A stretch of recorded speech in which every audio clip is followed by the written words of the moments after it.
Hello, everyone. This is Herb Strather, and I have a fabulous show for you today. To all of the DAR members and all of the real estate investors and the homeowners and Detroiters, period, blue-blooded Detroiters, this is the show that you've been waiting for. I have a guest. His name is Willie Donwell. He is the chairman of the Board of Review, and he has some great information for you about taxes, how you can save money on your taxes, how you can appeal your taxes, the process. And I got to tell you, I've had a little conversation with him, and I am shocked. I've learned something that I did not know. You understand? It was really, really something, and you're going to take and get it. So I just want you to buckle up. I want you to call your friends. I want you to get them on FaceTime. I want you to tell them to go to StratherAcademy.com, plug in and listen. Text everybody, get a hold of them, and then buckle up. I'm going to be right back with you in a few minutes, and when we come back, we will be talking to none other than my very good friend, Willie Donwell. So I will see you very shortly. Buckle up. Welcome, Detroiters. Thank you very much. Detroit Talk Radio Show, Herb Strather Show, DetroitTalkRadio.com, or better yet, at Strather Academy, and just hit the link. And as I told you, we have a great guest today. He's someone that I got to admit before I say anything, because the media be having these relationships and they don't disclose them. You know what I'm talking about? You understand? He's not my lawyer, but he's my optimist brother. So I must admit that. I want to introduce you to Willie Donwell. I'm sorry, Willie Donwell, the chairman of the Board of Review for the city of Detroit. Welcome, Willie. Well, good to see you, Herb. Oh, good to my be here. God. Good This to be is here. really, really, really great. So, Willie, we're going to have a really exciting show because, we want to find out about how this whole tax thing works. But before I get into it, I'd like to just kind of get into personally a little bit about you. Are you a Detroiter? Yes, I am. I live in Detroit. Have always lived in Detroit. You were born in Detroit, the Born whole in shot? Detroit. Yep. What high school? Cass Technical High School. Oh, man, all you guys go to Cass Tech. I shouldn't even ask. Because, I'm not going to say all the smart people went to Cass, but an awful lot of you now in leadership went to Cass. And you think Cass is it, right? It is. Yeah, you see that? You hear that? Well, we got a few other very good schools right now. Renaissance, they're making quite a record, but they wasn't around back in those days. No, they weren't. Not what I was going to say. Right, and you are a Motown fan to the bottom of your heart. Yeah? Absolutely. Yeah, so you're good and blue-blooded. He's been totally baptized, and he's full of Detroit DNA. So you're the chairman of the Board of Review, but how did you get here? There's a few other things along the way? Yeah, absolutely. My background is actually in entertainment. Yeah. Oh, now we're talking. Actually started off here in Detroit as a DJ in the mid to late 70s. What station? Got a chance to do a lot of stuff with WJLD. Was that your name? Yeah, well, I wasn't actually on the air on a regular basis. I was doing a lot of the club stuff. Perfect Blend, Cheeks. When they were doing live remotes. I did some of the early master mixes. Most people are familiar with The Wizard. Okay. But, a few of the early master mixes, I was involved in that whole process that was on the air, and moved forward from that to actually doing live sound reinforcements. There was a company called HD Sound. Okay. That me and four of the young men started here in Detroit in the late 70s. I was still in high school. Really? Yeah. And we started off doing basement parties and moved to doing live church recordings and so forth for broadcast. Okay. We opened up our store on 6 Mile in Greenfield. We were there for a number of years. Okay. And I left. I was kind of trying to figure my life out. And so I kind of left the company for a minute, thought I wanted to study law, was going to Oakland University for a while, was clerking for several different attorneys. Yeah. Donnie Elston, Bill Hunter, actually Judge Stith when he was after he used to be a U.S. magistrate, and when he left there, he was in private practice for a while before he became a 36th District Court judge. Okay. Decided I wanted to get entertainment was like just running through my blood. Okay, I got that. And so started spending time with a couple of gentlemen who were, kind of like the architects of black entertainment at the time, Billy Sparks and Quentin Perry. Okay. I actually used to go by Quentin Perry's house and take his trash out and clothes to the cleaner so I could listen to him talk on the phone. And so just fast forwarding, got a chance to he allowed me to get into being a runner for the shows, and then actually I began to produce the shows. Began promoting entertainment. Was one of the individuals who helped kind of formulate what we see as the black theater market. Was involved in Beauty Shop, Mama Don't, Good Man It's Hard to Find, Wicked Ways, and a lot of the early plays. Helped Ricky Walker mount the Universal Circus. Wow, I didn't know all of this at all, man. I thought you were a bureaucrat. You know what I mean? Oh no, my heart won't let me be one. So fast forwarding to today, a couple other quick points. Got into as my level of success rose in entertainment. I began to get attached to certain artists.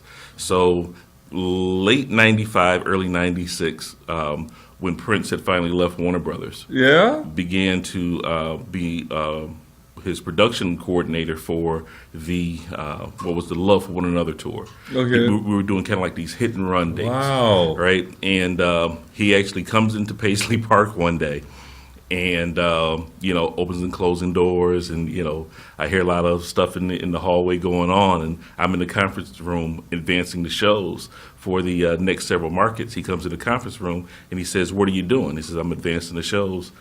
That's coming up." He says, he asks me, "How much am I paying you to do that?" Right now, you're not paying me anything because it needs to get done. So he leaves out and he comes back and he says, "You're in charge." Oh my God, really? I had no idea what he was talking about.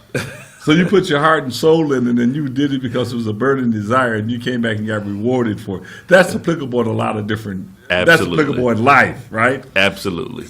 So from '96 on to about 2002, 2003, I represented Prince for everything that he did. Concert tours. I had no idea.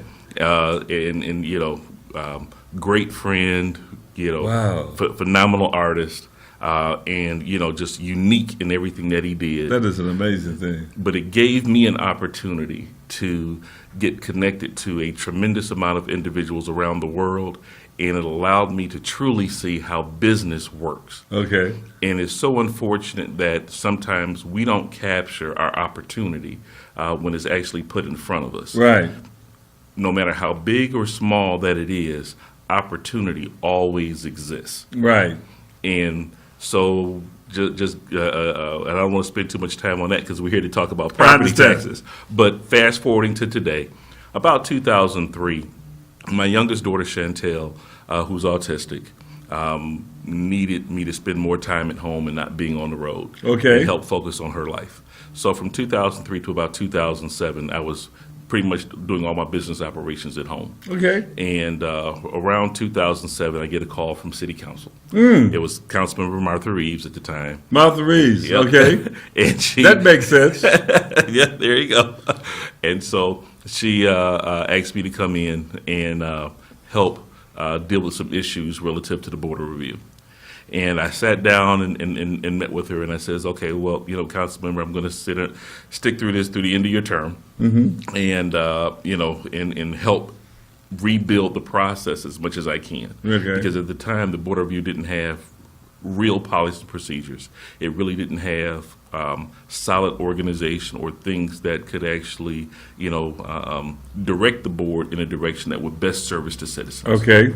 So over the next year or so, I spent time with, it's now called Legislative Policy Division, but then it was Research and Analysis and Fiscal Analysis. They were separate. Right. And so I spent time with them. I spent time with the law department and developed the policies and procedures for the Board of Review, and also made changes to the ordinance that governs the Board of Review. And at that same time was working with state representatives like Tupac Hunter, Buzz Thomas at the time, who we were changing certain processes in the state law Right. that gave the Board of Reviewers authority to deal with the exemption process for homeowners. Okay. So over a couple of years, we managed to structure and come up with real policies and procedures that were dedicated to truly servicing citizens. Right. Now, how long have you been the chairman now? So I was chairman from, actually, it was so funny. 2 weeks after I was appointed, the end, because I began the end of 2007, late October, early November. Right. 2 weeks after I started, and I started sending my notes to City Council, my peers elected me chair then. Really? I mean, 2 weeks after you started? 2 weeks after In I other words, started. so you came in because you had a business background, you understood business, and you came in and dove in, and they said, this is our guy. Right. Well, that is really great. And so you've been the chairman of the Board of Review since 2007-8. Since 7 10 years. So 3 years I was not chair, and during that time, we were also dealing with certain other things. So it just came a point in time where it was decided that I would be chair again. Okay. And at the same time, City Council, because in the ordinance there was a position relative to an administrator, because City Council has exclusive control over the Board of Review and Okay. its activities. But not to burden City Council with that responsibility, in the ordinance, the role of the administrator was created. Okay. So around that end of 13, beginning of 14, I was also given the authority of the administrator for the Board of Review. So Okay. as a appointment, my peers elect me chair, but City Council. And they gave you the administration. So you got I'm it all. the You got director the whole buck. of the- yeah. Whole buck. Well, that's really good. So I know I see in front of you, you have the citizen information package. Did you create that for citizens, or was that? Actually, so no, it was never created before. I created this packet. Right. One of the things that I have a real issue with today Here's the package, is y'all. that there is not enough information shared, especially with our citizens. And it should be shared in a way that they can easily understand and is Right. readily available to them. Right. You know, Willie, I got to tell you, man, it's just such a lack of knowledge. And me being in the business, I'm a little embarrassed because I said, well, why didn't I know this? But, this information is not shared, and I brought you here because the one thing that I was concerned about was the fact that there was no information on the homeowner property tax exemption program, and that many homeowners are losing their property, and they do not have to pay property taxes. I thought this was something that was created during the last 4 or 5 years in our crises, that Obama came up with something, you understand? But obviously, that's not the deal. I know you shared with me, Herb, that's not where it started. So would you tell us, give us the bombshell kind of shocking situation on this? When did hardship begin? In other words, people who are having a very difficult time paying taxes. When did it begin that they would be exempt from property taxes if they were below a certain income or have an extreme difficult hardship? So actually, since the beginning of when the General Property Tax Act was first created, Which was 1893. 1893. This been around since 1893, y'all. This is more than 100 years. My God, it's hard to add up here. 125 years it's been around. It's been around, and I've actually had an opportunity to look at some of the very, very old books from like 1903 to 1930. Okay. And it was called Exemption by Reason of Charity. Exemption by reason of charity. Because at that time, our electors did not want to use terms like poverty, even though it's written in the law as poverty. They didn't want to use that word in order to help allow our citizens to have some dignity. Yes, that makes sense. So tell me, that was in the early phases. So it developed into what is now, what is the proper name? Homeowners Property Tax Assistance Program. The Homeowners Property Tax, and then tell us how this worked, and it's just kind of tell everyone how the Homeowners property tax exemption program work and where they can take and apply, who it applies to, and is there any other circumstances by which they could get it other than income? Yep. So the homeowners property tax assistance program, and I'm going to speak in a couple of legal terms here for a quick second, because I think it's important that people understand, especially when you are, because it's a challenge of your assessment. Okay. So I think it's important that people understand that there are specific laws to certain things that give you rights to appeal and go through an appeal process. Right. So the homeowners property tax assistance program specifically falls under MCL 211.7U. MCL 211.7U.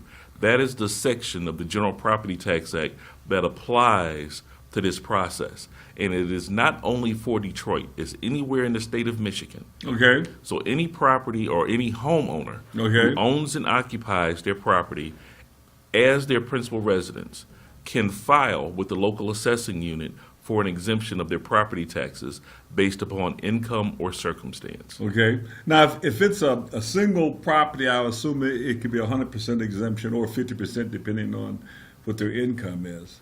But if it's a 2-flat or a 3-flat, say if it's a 3-flat, then I would assume that only 1/3 could be exempt and the other 2/3 can't. Is that a reasonable assumption? That is a reasonable assumption, and typically that is the process. Okay. It's a little, I'm going to say it's a little different only in Detroit because, we take certain things also into consideration when you start talking about exempting a property from property taxes, especially when you have the idea that a person may not be able to pay those property taxes. We have a lot of seniors who live in 2-family flats. Right. And they've been there forever. Mm-hmm. And we know that right now it is difficult to find steady renters in Detroit. Okay. We also know that it's difficult for a lot of our seniors to deal with certain situations when you start talking about just overall responsibility of the house itself. Maintenance, keeping it up, collecting rent for one thing. They take advantage of senior citizens. They don't pay up. You know what I mean? Then what you got to do? Right. So, from time to time, we may review it and have a different outcome as it relates to what may happen with that particular property. They may receive 100% exemption, even though there is a 50% homestead on the property. Well, I mean, that is a tremendous amount of compassion. I bet you know many of these homeowners, don't you? Yes, I do. Personally? I mean, they must. Yeah. What's so funny, Herb, I was actually spent this morning dropping off applications to some of my seniors. Really? When we have Wow. folks that are shut in, can't get out, or they really don't have individuals to help them through the process, we got to kind of look out for them. Right. So what is your phone number? How do people get a hold of you? Yep. So Board of Review phone number is 628-0273. 313, of course. 313, yep. 628-0273. 628-0273. Just remember that number. It can save you a lot of hardship and distress. It's very, very important. This is very interesting, the conversation that we're having with you. So there's quite a few things that people may not know. So there's an income level, right? Now, how do they go about it themselves? There's a couple things that's on my mind. It's such a great secret. Is it possible that something like this could be mailed out from tax bills or some statement somewhere? Or, I know that the city of Detroit, is revenue dependent too. I guess we don't want to avalanche, but what bothers me very much so, Willie, is people who are losing their homes, and especially in certain hot zip codes like 48206, 01, 02, and really anywhere, but certain zip codes, the values have dramatically increased, like 300 to 500%. And like Pingree Street, Hazelwood, Atkinson, all of these streets over there off 12th Street, Taylor, especially close to Woodward. You go down to Linwood, now down to Dexter even, These properties are suddenly very valuable. Why? Because the millenniums are moving in, and all of a sudden there's a great demand for them. And 4 or 5 years, not even 4 or 5 years, but let's say 4 or 5 years from now, for sure, it's going to be a very solid neighborhood with values, 6-figure values all the way throughout. They're losing their houses if they can't afford to pay the house or keep it up, because if they're losing the houses, I guess at the same time, they may not be paying their house, no, barely making it, all kind of stuff. They're having a hard time, was the bottom line. At least they could sell the house to these millennials and make them and get them some money. They've been there 30 years. So is it unreasonable to expect that the city could do something for notification? And do you mind if I take this video and blast it out over everywhere? Oh, please do. Well, that's good. I'm going to blast this sucker. I'm going to blast this video throughout Detroit. And Detroiters, I want you, Detroiters, to do the same thing. When you get it, I want you to post it on your Facebook, so let people know. Detroiters does not have to lose their homes. And here's a Detroiter here, a blue-blooded Detroiter, someone that have drunk the juice, Detroit DNA, and he's in charge right now. And this is important because he can take and get this message out. I'll tell you what we're going to do. We're going to take a break for a minute, and then we're going to take and get back into some of the programs, like the process of getting your taxes reduced and some of the ways to how to get these things done. All right. We'll be back to you in a minute. Just hang on and tell everybody to listen to this. So, this is... So get ready, everybody. This is Herb Strather again, and I am back here with Willie Donwell, the chairman and administrator of the Board of Review. And for those of you who may be just joining us, we know Willie he's got a fabulous career in Detroit. He is in Detroit, a blue-blooded Detroiter DNA, and he's been involved with the Board of Review for some 10 years right now. And he's created this citizen information packet that you should have, and we're going to go through some of the highlights. Specifically, we're going to talk about, in the time that we have left, the principal resident exemption. What is it? Assessment and appeal, how you go about that. The neighborhood enterprise zone, what is it? For new rehab and homestead. The senior citizen solid waste fee reduction. What is that if you're a senior citizen? The homeowner property tax exemption. We need to understand that the veterans, those who are disabled, we'll talk about, I believe it's 100%, we'll talk about it, and the Michigan Homestead Property Tax Credit. So, Willie, let's take and start with the very first one here, and we're just going to go down the list because I don't want to miss anything. The principal resident exemption. Now, the mills run around 84 mills, somewhere around there. So, when we say mill, for every $1,000 in property value, you pay $84, and let's say therefore it's 84 mills. And part of that is county, usually about 15%, so around 12 is around county. So it's about 72, somewhere around 70. And I know it goes up and down each year, it floats, but it's somewhere north of 70 is tax mills for the city and the school and the like. Correct. Okay. So actually, it's about $87 per thousand. It's 87 now. It's Okay. $87 per thousand. Somebody went up, but anyway, And sound like the county. I don't know, maybe the city too. But go ahead. well, and actually, only about 19 and a half actually comes to the city of Detroit. Really? Everything else besides county are things that we voted on and had added to the millage. We voted ourselves all this tax increase? Yes, we did. And I'm just going to make a very interesting point. There are things that come on the ballot where voters have the opportunity to vote on it who may not be a property owner. But they can vote. But they can vote. They can decide the property owner's fate. There you go. Well, that's something, and they don't care. And I've been voting since 1980, and I have yet to see a millage change that didn't be approved. Isn't that something? That's very interesting. So let me say how I understand it, and you can help me here. So if you have a property tax, a principal resident exemption, which you could get in room 804 to City County Building, right? Correct. Room 804 of the City Copenhagen Young Municipal Building. I'm talking about my level of knowledge now, and he's going to correct me here. You understand?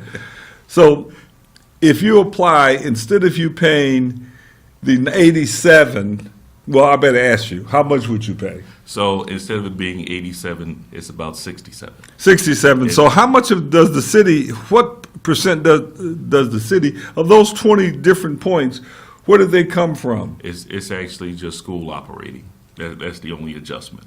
What? You take the money from the school? Well, no, we don't actually take the money from the school.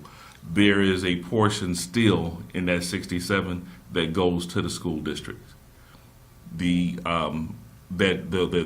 approximately 20 millage points is something that is adjusted under state law.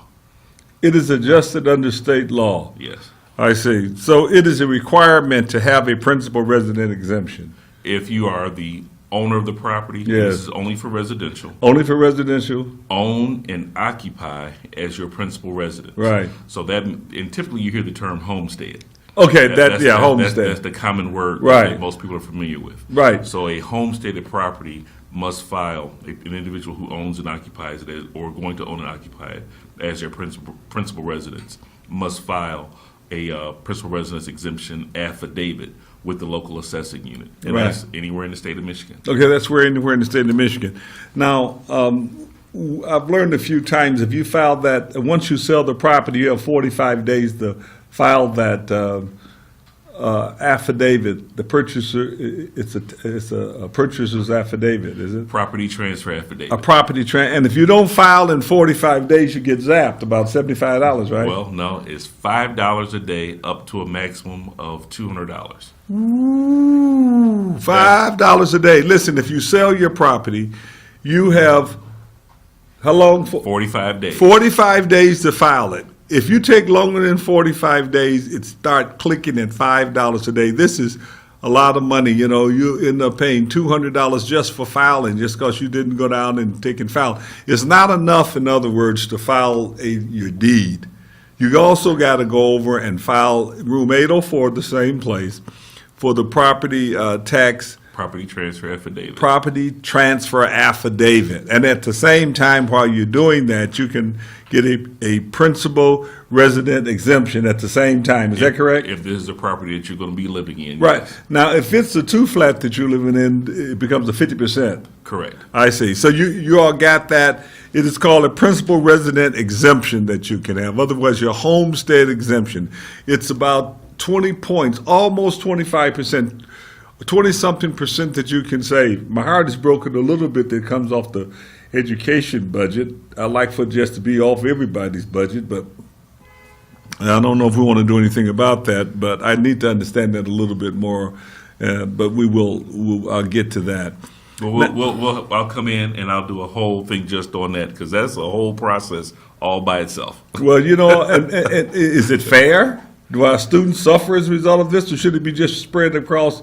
You know, we have the power through a petition to do what we want to do. Because I've done petitions before. As you know, I put a petition in for a casino in Detroit, and I created the casino industry. So I understand petitions. I had to get those signatures, and I was out there. And now today, you see hundreds of people. You see a lot of people getting your signatures, and there's so many different items we're going to be voting for. I must have signed 5 or 6 petitions already on all kind of stuff.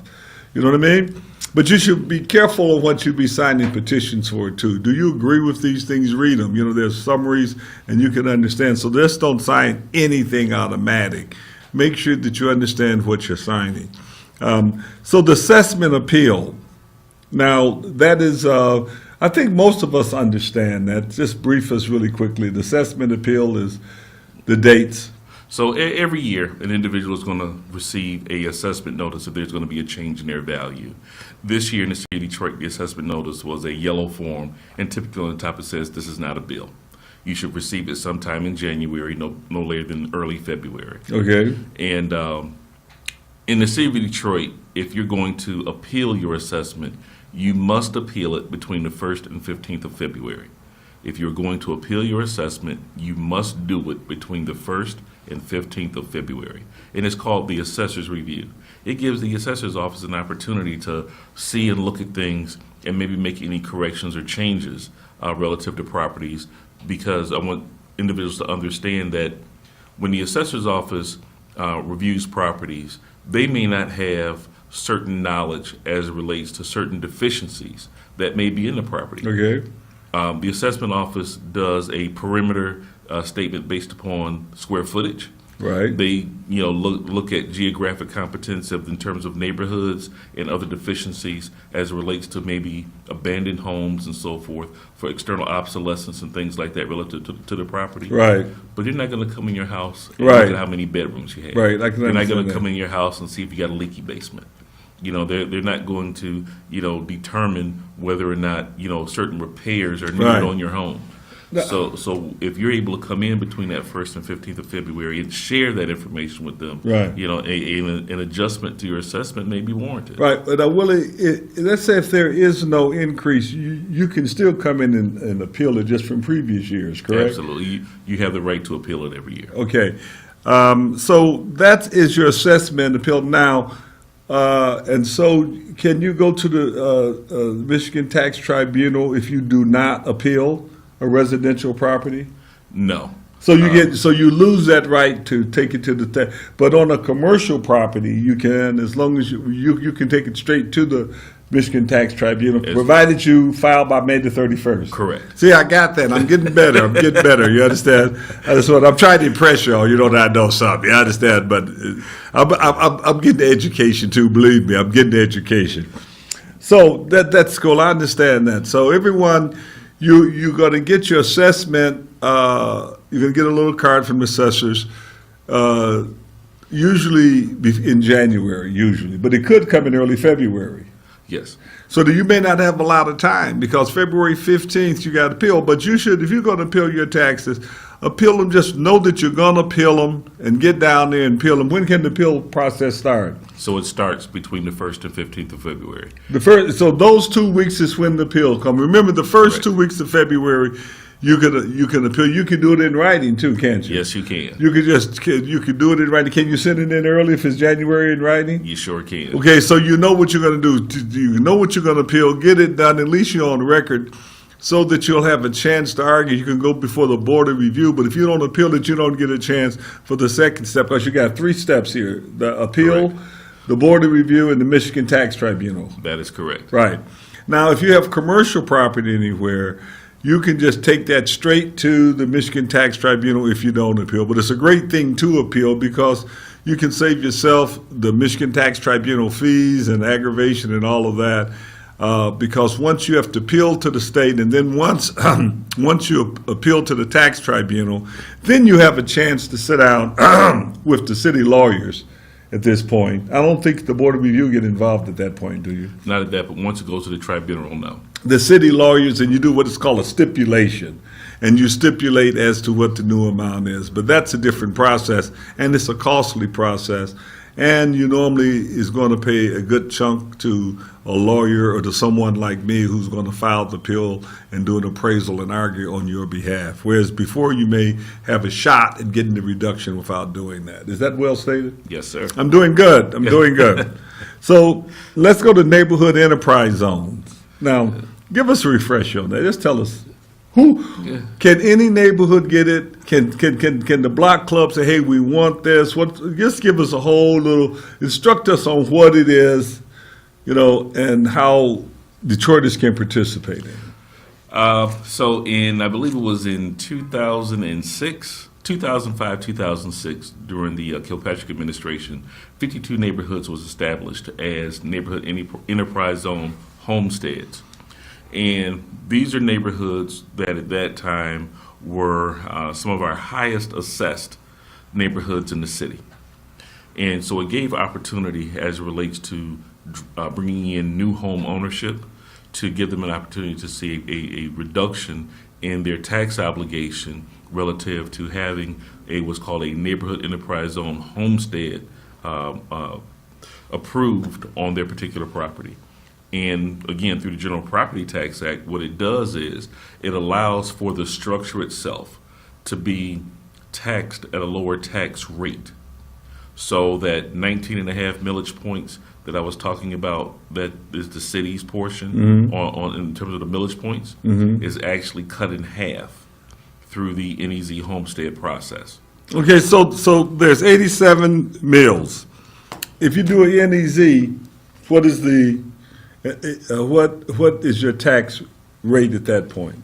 So for a homesteaded property, because these are only for Okay, homesteaded okay, properties. only for homesteaded, so Yep. it's already 60, Say about 67. 67. So it's 67. So how much does it go to? It's about 57 at this point.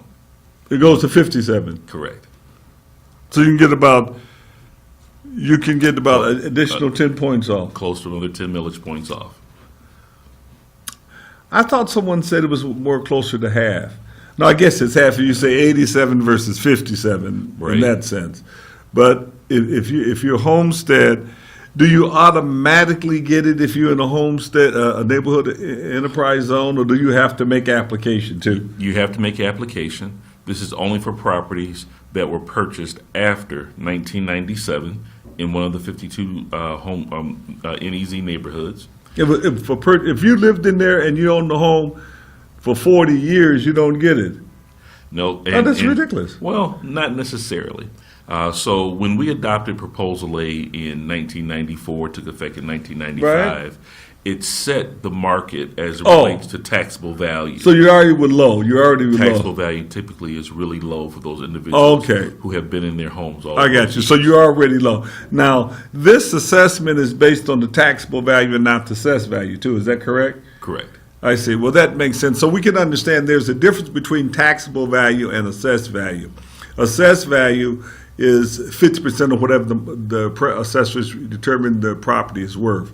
So if the property was sold to someone other than a relative, I got that part, it will go to the full assessed value. But you've been in your home a while, the assessed value may be, say, 80,000, but right now your taxable value maybe is 50,000. So you get a break, and it can only go up, what, 5% a year? Yep, no more than 5% is the cap. No more than 5% a year, but if you sold that property, it uncaps. Yeah, the following year, the taxable value will rise to meet the assessed value. Right, now, is uncapped value and assessed value the same thing? It depends. And typically, yes. But there is, and again, you want to, I don't want to get too technical. Okay, but just tell me, because I always thought it was the same. I can handle the technicality. Yep. So the assessed value, again, is like you were saying earlier, is the value, one half of the value determined by the office of the assessor. In terms of so when a property uncaps, typically the taxable value is brought up to meet the assessed value. Right. But there are certain times, and I'm sorry, just want to make one other thing clear, and then the taxable value typically can never be higher than the assessed value. I hope not. But there are times Wow. under special acts when the taxable value Can exceed. can exceed or be out of line with the assessed value. Oh, wow, I So, didn't know that. Yeah, so perfect example, if the state tax commission freezes a value on the property, the taxable value still can adjust based upon certain guidelines set by the state tax commission based upon why that value was frozen. Well, this is getting interesting. Well, now what you're doing, let's take a break. Let me have a briefer on this. Okay. Woo. I tell you, we'll be back in a minute. We're going to take a breather and we're going to dive into this. This is an education. This is a Harvard Law degree on assessment. This is education of a lifetime. And you must have it. Realtors, get your notepads out. I hope you made notes on this, because this is important for us to properly service our constituents, especially all of my DAR members. And this is something that's very important. I'm going to tell you something I did not mention as soon as we get back. Just hang on. This is very important. All right, Facebook friends. Thank you. Wow. Facebook friends, any of you have any questions? All right, this is Herb Strather and Willie Donwell show today, everybody. We're back. Detroit Talk Radio.com or Strather Academy. Go straight there and you can listen to us. Be sure to put this up on your Facebook. Send it to everybody. We had an earlier discussion about property, about the tax exemption, the homeowner property tax exemption. And Willie was telling me this has been around since 1893. And the president of DAR, Detroit Association of Realtors, Doran Harvey, is watching this show right now, and he sent me a little text to let me know that Detroit Association of Realtors promoted that, and that they were in the good fight in 1893. So if you read the history of Detroit Association of Realtors, they were advocates for property owners to protect property rights, and they fought a very strong fight during the 1929. And many of those issues are coming back now. You know, the fact that the land bank have so many properties right now stifles private ownership. So DAR is concerned about those type of things, and our rights, our property rights, the exemptions and things. So we're like the realtors, those of you who are real estate agents and you don't belong to an association, we invite you to come to Detroit Association of Realtors. And if you do belong to an association, like Grosse Pointe, Dearborn, or Marion, any of those, you can still join Detroit Association of Realtors, because we have a special kind of magic right here. This is Detroit, the hottest city in the world in terms of real estate opportunities. And we would like you to join us so we can share best practices. And finally, for the investors and just all of Detroiters, Strather Academy Mastermind Group. Just go to Strather Academy and join. You could just sign up free, and we'll give you an app. And we can send you every week a copy of our television show that we have here, our blog radio show. And then we can also send you articles and keep you updated on issues that we as a community need to come together. So we're back now. Willie Donwell is my guest today. I'm going to share this show with him, I believe, because we're going to bring him back because he's got so much knowledge. Willie, thanks again, my man. Not a problem. Willie, we don't have much time, so we got to click through a few things. I'm going to kind of lay them out and see if there's something a little different. So the neighborhood enterprise zone, it is strictly 100% for homesteads. You got to make application, and you can take and reduce your tax bill to a total of 57. Correct. Okay, that's understanding. Now, like rehab, what's the deal with new and rehab? Is there any difference? So for a new, it is specifically for a developer who has a certain amount of parcels. They will petition the state relative to the NEZ new process, and those actually have a much, again, reduced rate as it relates to the millage rate that will apply. And it's about, more than 57, will go less than that? Yeah, actually, it'll be between 16 and 18. I mean, the reduction amount of 16 and 18. The millage rate will be between 16 and 18. For new properties? For a new property. What? So for a new developer. This is something. This is something here. The tax rate, and this is for how long? For 15 years. My God. That's unbelievable. This is unbelievable. Wow, this is an outrage. No, this is for new developments. This is for new development. Well, we got to have you back on this show, everybody. But let's just continue. I mean, it's just so much. I just want to cover everything, but we're coming back to talk about this. Let me make a suggestion. Yes. We have a viewing audience. Why don't, Willie, can you make it next Wednesday? And it'll be a continuation. We'll do a continuation. Let's see. This is something, Willie. This is on the spot, Willie. This is live. So we're gonna see if This is going to be. I'm checking my calendar right now. This is something, y'all. Facebook friends, listen. Facebook friends. You know, you all call Willie at 628-0273. So 11 o'clock next Wednesday. Next Wednesday, too. Now, we're going to cover we're gonna this. send this out. Because, John, how much time we got now? You got about 5 more We got 5 more minutes. Willie. So we're going to kind of cover a couple of things really quick. And then we're going to tell everybody next week we're going to dive straight into it, because we need a full hour to go over these issues that we have and exemptions and ways to reduce our tax obligation. So the homeowner property tax exemption, we already know that we could take it down. Well, no, we haven't really talked about. Did we talk about it? The homeowner tax exemption is 50%, is it? Well, no, it's 100%. Oh, no, it's 100%. The exemption can be between 50 and 100%. Right. Based upon income or circumstance. So, and circumstances, we're going to get a little bit more, but it could be circumstances other than taxes, right? Correct. Okay, now did you hear that?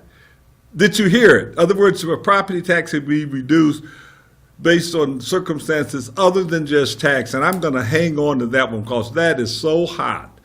I swear I didn't know it. Now I got to admit, I would have failed that test. And we're going to get it next week. Ways to reduce your property taxes other than just income. This is huge, and you got to listen to this next week. This to get you for sure. And how about the veterans? Tell us what veterans can get their exemption. So in 2013, Governor signed into law Public Act 161, which is adjustment to MCO 2117B. This was the exemption for veterans were already there, but the process was not as established as it is now. Okay. So a veteran who is either receiving 100% service-connected disability benefits, or has special adaptive housing, or considered individually unemployable, can be exempt of property taxes only on their homesteaded property. Okay, let me understand this. For special adaptive houses, that means they may have a wheelchair ramp or trapeze, for circulation or things like that. That was paid for by the Department of Veteran Affairs. Oh, that was paid for by the Department of Affairs. Okay, Correct. so because they would have made a determination that they need this. I guess, I mean, the Veterans Affairs would have made that, and if they paid for it, then that property tax is exempt. Correct. And if you're 100% disabled, if you have one of those 100% disabled certificates, then it's 100% exempt. And all they have to do is they have to file a 5107 every year. 5107. They have to provide a copy of their determination letter from the Department of Veteran Affairs. Okay. And their ID. And that's it. And if something happened to them, do their spouse have to pay taxes if they died early? So the unremarried surviving spouse can see the benefit of the deceased veteran. As long as you don't get married. As long as you don't get married. Okay, just don't get married, lady. You understand? You can live comedy law. That's the main thing. You understand? Don't you get married. Okay. So the Michigan Homestead Property Tax credit. Now, I will get an E on it because I don't know what it is. So Michigan Homestead Property Tax Credit is the Michigan tax form. It's the Michigan 1040 CR. And if you fall within certain thresholds, you can actually get up to $1,200 back from the state of Michigan to help you pay your property taxes, again, for homesteaded properties. We're going to have to talk about how that works, because I'm sure we don't understand it. Maybe accountants know this, and they just automatically do it. You think maybe most of them? You'd be surprised at how many tax professionals don't look at that opportunity for their clients. Wow. Ladies and gentlemen, this has just been such a fabulous, fabulous interview that we've had here. We're going to come back next week, but we've covered the principal resident exemption. You understand? We've covered the assessment appeal. We've covered the neighborhood enterprise zone, the citizens. No, we didn't get to senior citizen solid waste fee. We can save that. Well, we're going to just mention in just 30 seconds. And then the homeowner property tax exemption, the veteran exemption, and the Michigan Homestead Property Tax Credit. And the senior citizen waste, they could get it reduced 50%? Actually, yes, correct. The solid waste fee is cut in half. And they have to do something to do that, though. And they have to file an affidavit with the Office of the Treasury with the City of Detroit. Is that room 804 That's room 136. Room 136, Dubai. You don't even have to go that far. Great. That's room 136. The requirements are very minimal. 65 and older, total household income of $40,000 or less. Okay, you know what we're going to do? We're going to form a team, have all of this together, so the Detroiters, homeowners, who are especially seniors, can come to a place where the dewdrops of mercy shine bright. And we're just going to help you fill out these things and help you accomplish. We're going to make you aware of it, and we're going to give you an invitation to help you. Even we have to go to some of the senior citizen places because, well, it wouldn't be senior citizen places, these are homeowners, but we want to provide access to information and provide you some help at Strather Academy as part of our community service. And our realtors are going to do it. Dart, roll up your sleeve. You are going to provide services. We're going to be required to do it. Mr. President, I'm sure that you would acknowledge this, that you're listening, and you can just send me a text and say, amen, Herb. Willie? So Herb, if I can interrupt for a second. Yes, sir. So next week, I'm going to have about 20 locations throughout the city that we're going to be working with. That's going to actually, citizens will be able to go to get assistance with their applications for the Homeowners Property Tax Assistance Program. You just came up with this now? Well, no, it's already been in the works. So you've been in the works. We can roll it out. We can roll it out next week. And we're going to tell them where to go. We can tell them where to go. Oh, Willie, this is huge. Now, this is huge.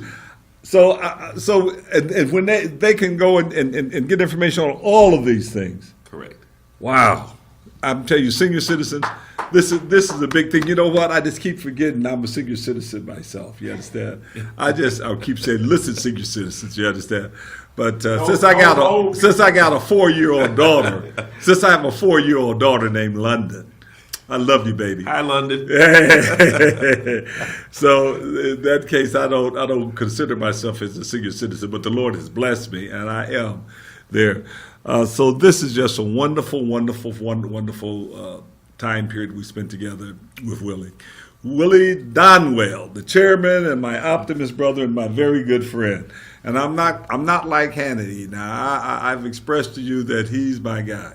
So next week, make sure you tell everybody to listen in. And Dar, it is a requirement that you listen, because we're going to have you all, if you need some help, some volunteers to help on these 20 sections, we're going to take it on as a project, and we're going to help Detroiters. This is what Detroit Association Realtors were established for advocating property tax owner rights. And we're going to enforce them, and we're going to make you aware of them, and we're going to help you achieve them. This is Herb Strather signing off. I am very, very happy today, and I'm going to see you next week.